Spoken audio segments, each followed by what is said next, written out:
ఎన్నికల సందర్భంలో ఈ రాష్ట్ర ముఖ్యమంత్రి చాలా విచిత్రంగా 5 సంవత్సరాల పరిపాలన పూర్తవుతున్న సందర్భంగా కూడా అవగాహన లేని వ్యక్తిగా పరిపాలన పైన ఏమాత్రం కూడా లోతుగా అధ్యయనం చేయని వ్యక్తిగా ఆయన ఉపన్యాసాల్లో చాలా స్పష్టంగా వెల్లడవుతోంది. విచిత్రం ఏంటంటే పెన్షన్ల విషయంలో కావాలని ఒక రాద్ధాంతం చేస్తూ వాసవి ఆన్లైన్ సర్వీసెస్ మా వద్ద పాస్పోర్ట్ వీసా సర్వీసెస్ కలవు. వీసాలో 99% అప్రూవల్ సక్సెస్ రేట్ ఉంది. Please contact 8019482544. ఎన్నికల కోడ్ వచ్చిన తర్వాత ఎప్పుడైతే వాలంటరీ వ్యవస్థని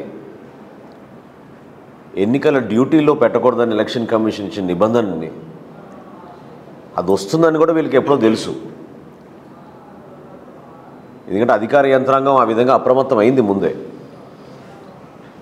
కాంట్రాక్ట్ ఎంప్లాయీలు ఎవరిని కూడా ఎన్నికల నిధుల్లో వాడరు, ప్రభుత్వ ఉద్యోగులనే వాడతారు. ఎందుకంటే పారదర్శకంగా బాధ్యతగా ఉండాలనే ఉద్దేశంతో అధికార యంత్రాంగాన్ని ఎలక్షన్ కమిషనే నడిపిస్తుంది.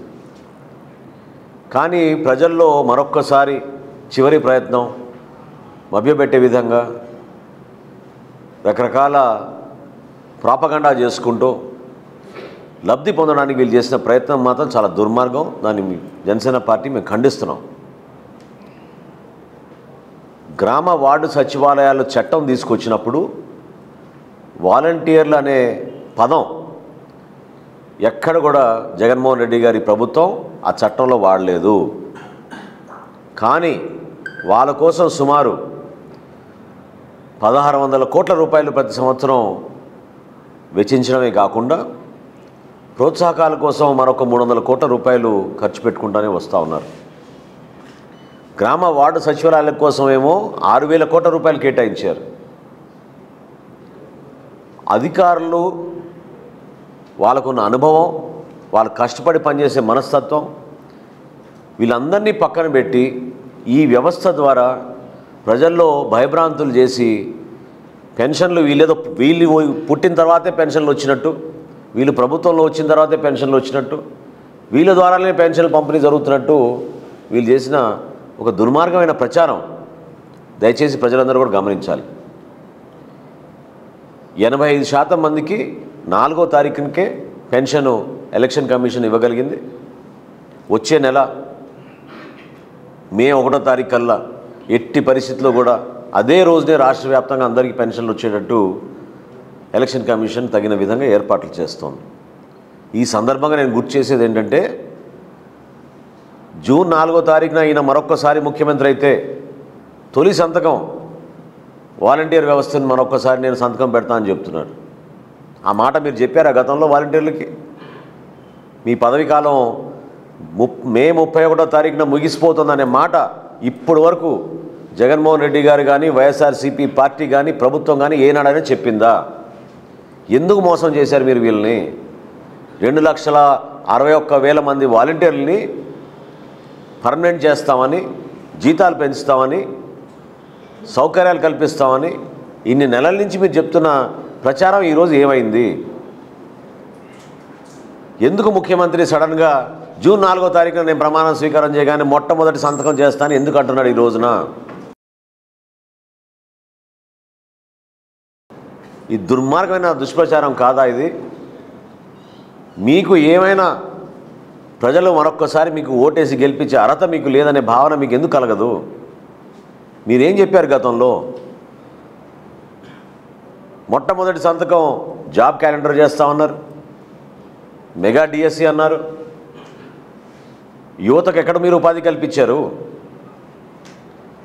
చివరికి డిగ్రీలు పోస్ట్ గ్రాడ్యుయేషన్ చదువుకున్న వ్యక్తులు పాపం కష్టపడి వాళ్ళ గ్రామాల్లో కుటుంబాల్లో పోషించుకోవడానికి కోసం వాళ్ళు వాలంటీర్లుగా మారారు ఈ రోజున 5,000 రూపాయల కోసం. ఇదా మీరు చేసే పని? సలహాదారులకేమో 680 కోట్లు, నెలకి 4 లక్షలు 5 లక్షల రూపాయలు ఒక్కొక్కరికి జీతాలు. కష్టపడి చదువుకున్న వాలంటీర్లని 5,000 రూపాయలు ఇచ్చి మీరు ఇన్ని రోజుల నుంచి పని చేయించుకున్నారే. వాళ్ళకి మే 31వ తారీఖున వాళ్ళ పదవీ కాలం ముగిస్తుందనే మాట ఇప్పటివరకు ఎందుకు చెప్పలేదు మీరు? నిస్సిగ్గుగా మొట్టమొదటి సంతకం వాలంటీర్ వ్యవస్థకు నేను రాగానే ముఖ్యమంత్రి గారిని చేస్తానంటే ఎంత దుర్మార్గమైన ఆలోచన ప్రజలు గమనించాలి. దీన్ని మేము ఖండిస్తున్నాం. వ్యవస్థని బలోపేతం చేసే విధంగా వృద్ధులకు, వికలాంగులకు, దివ్యాంగులకు అందరికీ కూడా పెన్షన్లు పంపిణీ కార్యక్రమం ఎండల తీవ్రత దృష్టిలో పెట్టుకుని ఖచ్చితంగా వాళ్ళ ఇళ్ళకే డెలివరీ అయ్యే విధంగా వ్యవస్థను ఉపయోగించి వాళ్ళ గౌరవం పెంచే విధంగా చేయాల్సిన బాధ్యత మనందరిపైన ఉంది. రాజకీయ వ్యవస్థలో కేవలం వ్యక్తిగత విమర్శలు, దుర్మార్గమైన ప్రచారాలు దీనికోసం కాదు మీకు 5 సంవత్సరాలు మేము ముఖ్యమంత్రి చేసింది. వ్యవస్థను నిలబెట్టి మరింత బలోపేతం చేయడం కోసం మీకు అవకాశం కల్పిస్తే మీరేమో నీరు గార్చేసి ఆ వ్యవస్థల్ని మీ రాజకీయ ప్రయోజనం కోసం మీరు ఉపయోగించుకున్నారు తప్ప ప్రజల కోసం కాదు అనేది చాలా స్పష్టంగా జనసేన పార్టీ నుంచి మేము రాష్ట్ర ప్రజలకు ఈ రోజున వివరిస్తున్నాం. దయచేసి అర్థం చేసుకోండి. రాబోయే రోజుల్లో తప్పకుండా మా ఉమ్మడి ప్రభుత్వం ఈ వాలంటీర్ వ్యవస్థని గౌరవిస్తుంది.